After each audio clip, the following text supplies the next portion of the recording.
Apakah Undang-Undang Cipta Kerja akan membawa Indonesia menjadi negara makmur atau menuju jurang kemiskinan? Sebelum menjawab pertanyaan ini, mari kita lihat pertanyaan-pertanyaan selanjutnya. Apakah Indonesia sudah merdeka? Apakah Indonesia bisa merdeka? Dapatkah suatu negara benar-benar merdeka? Apa yang salah pada Undang-Undang Cipta Kerja? Apa kaitan Undang-Undang Cipta Kerja dengan Indonesia merdeka? Apakah itu semua pertanyaan konyol? Simak terus video ini sampai selesai. Assalamualaikum warahmatullahi wabarakatuh. Selamat datang di channel Omnibus Law ala Irwan Margono. Di channel ini, saya akan bahas mengenai strategi pembangunan yang seharusnya dijalankan pemerintah agar Indonesia dapat menjadi negara industri maju. Saya melihat Indonesia akan menghadapi masalah besar bila mana program pemerintah yang dilandasi Undang-Undang Cipta Kerja dijalankan. Pastikan Anda mendukung channel saya demi kemajuan bangsa. Silahkan subscribe dan tekan tanda lonceng agar Anda mendapatkan notifikasi bila ada video baru yang saya upload. Di video ini, saya akan bahas mengenai apa masalah yang sebenarnya mengenai Omnibus Law atau Undang-Undang Cipta Kerja yang sudah ditandatangani oleh Bapak Presiden Joko Widodo. Saya melihat Indonesia akan menghadapi masalah yang sangat genting dengan ditandatanganinya undang-undang tersebut. Mengapa Indonesia akan menghadapi masalah yang sangat genting? Karena pertama, setelah 75 tahun merdeka, Indonesia belum bisa menjadi negara industri maju. Sedangkan di depan mata, dunia sedang menghadapi resesi. Kedua, hutang luar negeri yang semakin membubung tinggi dihamburkan untuk membangun infrastruktur dan bukan untuk membangun industri. Infrastruktur yang diharapkan menjadi daya tarik investor asing agar berbondong-bondong datang ke Indonesia. Belum tentu akan terjadi. Dan bukan investor asing yang diperlukan Indonesia. Ketiga, Undang-Undang Cipta Kerja justru akan membawa Indonesia melenceng jauh dari arah pembangunan industri. Sedangkan membangun industri adalah keharusan mutlak bagi setiap negara manapun. Inilah prioritas yang paling tinggi. Keempat, Pak Jokowi memiliki potensi yang sangat besar untuk membawa Indonesia mau kemana saja. Inilah kesempatan besar yang jangan disia-siakan.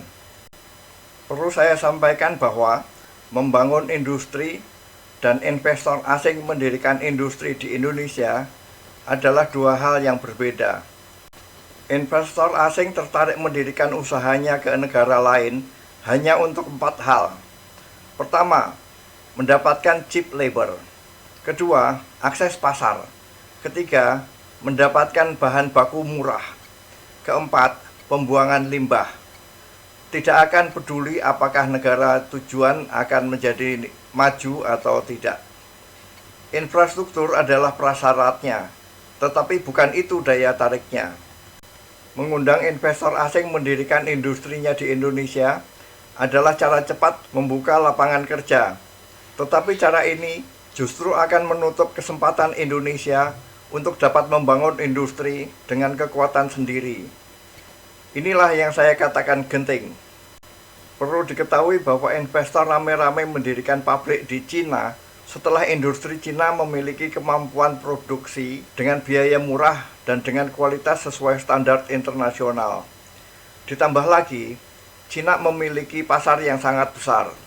Jadi, tidak sekedar cheap labor dan infrastruktur fisik sebagai daya tariknya. Kembali pada 3 pertanyaan di awal video ini. Apakah Indonesia sudah merdeka? Apakah Indonesia bisa merdeka? Dapatkah suatu negara benar-benar merdeka? Memang benar Indonesia sudah menjadi negara berdaulat sejak 17 Agustus 1945. Tetapi apakah itu berarti sudah merdeka?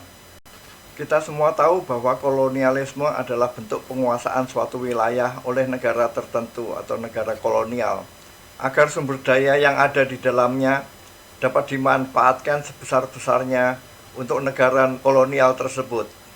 Tetapi apakah kita sadar kalau sebenarnya bentuk kolonialisme masih terjadi di negara merdeka? Kita perlu sadar bahwa arti kemerdekaan yang sebenarnya hanya kita nikmati sebentar, semasa dipimpin Bung Karno. Sejak Orde Baru, pintu akses atas kekayaan sumber daya alam Indonesia sudah dibuka selebar-lebarnya untuk negara lain. Sampai sekarang, negara dengan jumlah penduduk besar juga menjadi incaran pasar oleh negara industri maju dengan berbagai cara. Kita perlu sadar bahwa kita sebenarnya sudah terlalu lama dikerdilkan agar Indonesia selalu menjadi target pasar dengan cara-cara yang menyesatkan. Contohnya, banyak sekali. Pertama, pendidikan dengan cara gaji guru yang sangat rendah agar bangsa Indonesia tetap bodoh. Kedua, korupsi dengan cara yang sama, gaji pegawai negeri yang sangat rendah. Ketiga, subsidi agar rakyat selalu tenang, tidak memiliki semangat berjuang. Keempat, transmigrasi agar semakin banyak penduduk berada di desa yang tidak pernah bisa maju. Contoh lainnya, pembiaran yang menghancurkan, yaitu sektor informal, bangunan liar, pengelolaan lahan kosong secara liar, parkir liar, berlalu lintas melanggar aturan, buang sampah sembarangan, dan banyak lagi. Semuanya merusak moral bangsa. Itulah wujud neokolonialisme yang sebenarnya. Membangun negara adalah membangun ekonomi untuk kesejahteraan rakyat. Ini sudah pasti.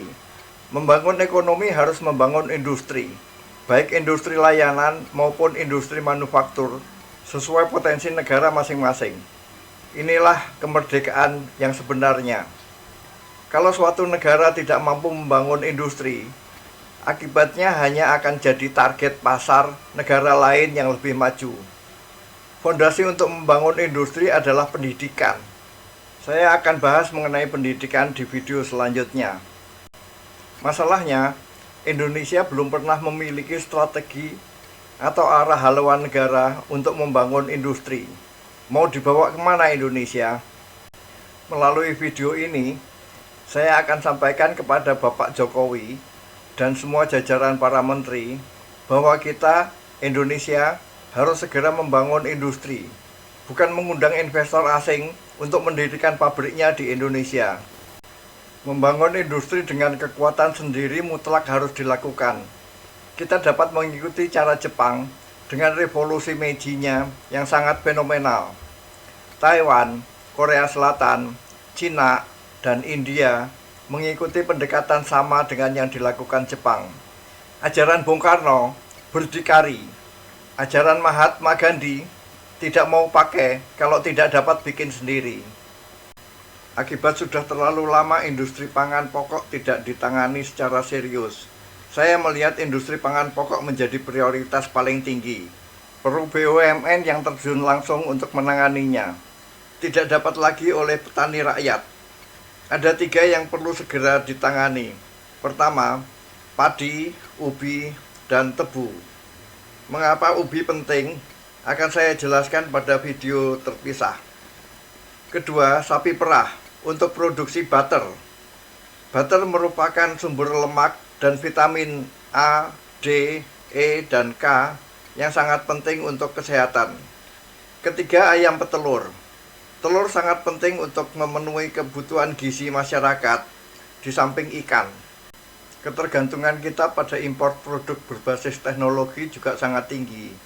Karena itu, industri berbasis teknologi harus segera kita bangun. Industri prioritas diantaranya, pertama, energi terbarukan, seperti baterai dan panel surya. Kedua, kendaraan listrik dengan prioritas kendaraan komersial seperti bus listrik. Ketiga, lampu LED untuk penerangan. Keempat, telekomunikasi. Semuanya perlu BUMN sebagai motor penggerak industri. Untuk mendukung pembangunan industri, ada 3 program penting yang diperlukan, yaitu pertama, urbanisasi. Pusat pertumbuhan ekonomi adanya di kota. Kedua, formalisasi sektor informal. Ini penting untuk menciptakan persaingan usaha yang sehat, di samping pendapatan negara dari pajak. Ketiga, reformasi agraria, agar tersedia lahan pertanian skala sangat luas. Kedua, lahan untuk kawasan industri. Dan ketiga, untuk perumahan rakyat. Kita dapat melihat Amerika, Jepang, Korea Selatan, Taiwan, dan Cina sebagai contohnya. Mereka semua menerapkan hal yang sama. Mengapa urbanisasi itu penting? Pertama, kota merupakan mesin pertumbuhan ekonomi. Kedua, efisiensi dana pembangunan. Penghematan sangat besar akan terjadi kalau fokus pembangunan di wilayah perkotaan dan jalan raya antar kota, bukan desa. Ketiga, tersedianya cheap labor atau buruh murah dalam jumlah besar untuk mendukung pembangunan industri. Industri kita sendiri, bukan milik investor asing. Keempat, tersedianya lahan sangat luas untuk pertanian yang dapat dikelola dengan mekanisasi dan jaringan irigasi modern yang sangat efisien. Di video selanjutnya akan saya tunjukkan cara bangun jalan raya antar kota tanpa perlu jalan tol. Akan terjadi penghematan yang luar biasa. Masalah sektor informal. Terjadinya persaingan tidak sehat antar pelaku usaha. Produk di bawah standar, black market, pemalsuan, pemakaian bahan kimia berbahaya, dan hilangnya pemasukan negara dari pajak. Contoh formalisasi pedagang informal. Pedagang pasar dapat berkooperasi mendirikan supermarket. Dengan demikian akan terjadi penghematan jumlah tenaga kerja, peningkatan kualitas layanan, meningkatkan jumlah pelanggan, perbaikan manajemen supply chain yang dapat mengurangi bahan segar yang terbuang akibat tidak laku. Meskipun supermarket pasar membayar pajak, keuntungan yang akan diperoleh akan lebih besar dibandingkan dengan mereka berjualan sendiri-sendiri dan akan mampu bersaing dengan supermarket yang ada sekarang. Dengan formalisasi sektor informal, pengusaha kecil akan terdorong membentuk koperasi, seperti yang terjadi di negara-negara Skandinavia. Sebenarnya, formalisasi itu sama dengan pendidikan dan pemberdayaan. Mengapa reformasi agraria itu penting? Asumsi bahwa pasar bebas untuk perumahan akan menciptakan persaingan agar harga rumah terkendali dan terjangkau adalah salah besar. Kenyataannya, pemodal besar berlomba menguasai lahan seluas-luasnya untuk dapat memonopoli pasar dan dapat dijual dengan harga setinggi mungkin. Pemodal kecil tidak mau kalah, berlomba menguasai tanah untuk dijadikan perumahan. Spekulan dan maklar tanah ikut bermain. Harga tanah melambung tinggi dan tidak terkendali. Mengapa pertanian dikelola BUMN? Asumsi pertanian adalah industri padat karya itu salah besar. Pertanian perlu lahan sangat luas dan dikelola secara mekanisasi agar biaya produksi serendah mungkin. Pertanian itu sebenarnya adalah industri high-tech. Pertanian pangan perlu modal sangat besar dan perlu tenaga yang sangat ahli di bidangnya. Masalahnya, dengan persaingan industri dunia yang sangat ketat, bagaimana kita membangun industri dengan cara cepat?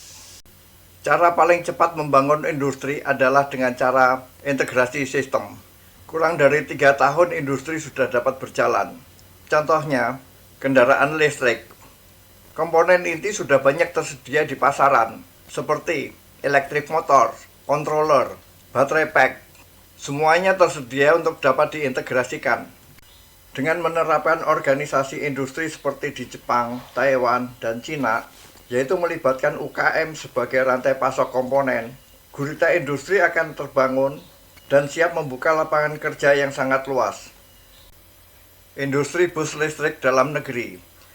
Kebutuhan bus di Indonesia bisa mencapai ratusan ribu unit dengan berbagai ukuran kapasitas penumpang. Ini potensi pasar yang sangat besar. Saat ini sudah ada beberapa perusahaan yang membuat bus listrik, termasuk PT Inka. Tinggal dibangun pabrik untuk produksi massal dan kerahkan UKM sebagai mitra pemasok komponen. Dengan membangun industri dengan kekuatan sendiri, semangat gotong royong akan terbangun. Tidak perlu lagi ada ketentuan UMR, upah jasa kerja atas dasar kesepakatan antar pemberi kerja dan dengan pekerja. Etos kerja akan terbangun. Itulah yang terjadi di negara-negara ASEAN Tiger, Jepang, Taiwan, Korea Selatan, Cina, dan India.